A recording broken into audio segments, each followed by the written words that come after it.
It's Wednesday, April 17th. You're listening to Your Florida Daily.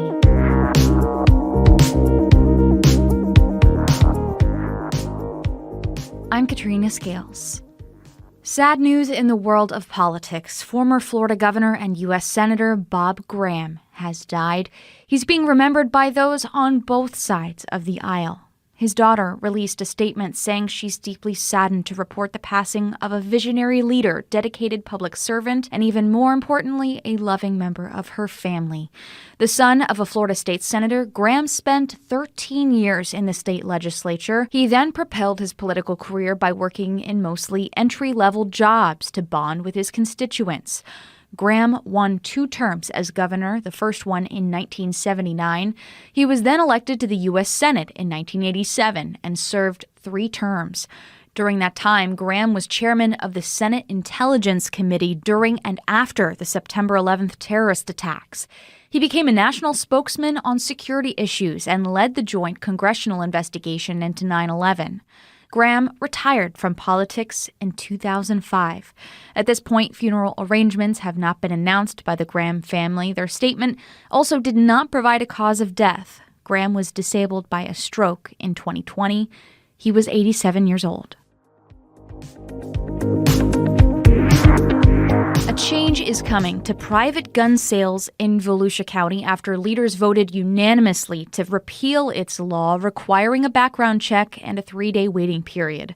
The change only applies to private citizens who sell guns in public, like a gun show.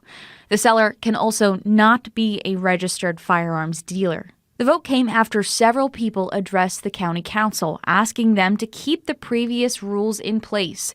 The change in the gun rules goes into effect immediately. Under federal and state law, registered firearm dealers are still required to enforce the waiting period and background checks. And Orlando-based restaurant chain Red Lobster may soon file for bankruptcy. According to a report in Bloomberg, owners are preparing to file for Chapter 11 bankruptcy in order to restructure its debt. The chain has been struggling in recent years after losing a reported $33 million in 2022. A bankruptcy filing would allow Red Lobster to keep operating its 650 restaurants while trying to get out of debt. Find these top stories along with breaking news, weather, and traffic all day on clickorlando.com. And now, a completely random Florida fact.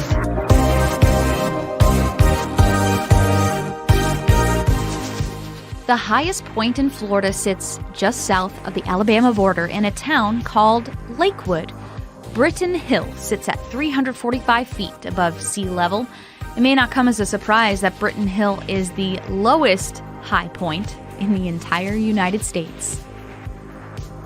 Your Florida Daily is produced by News 6 WKMG in Orlando. I'm Katrina Scales. Subscribe for new episodes wherever you like to listen.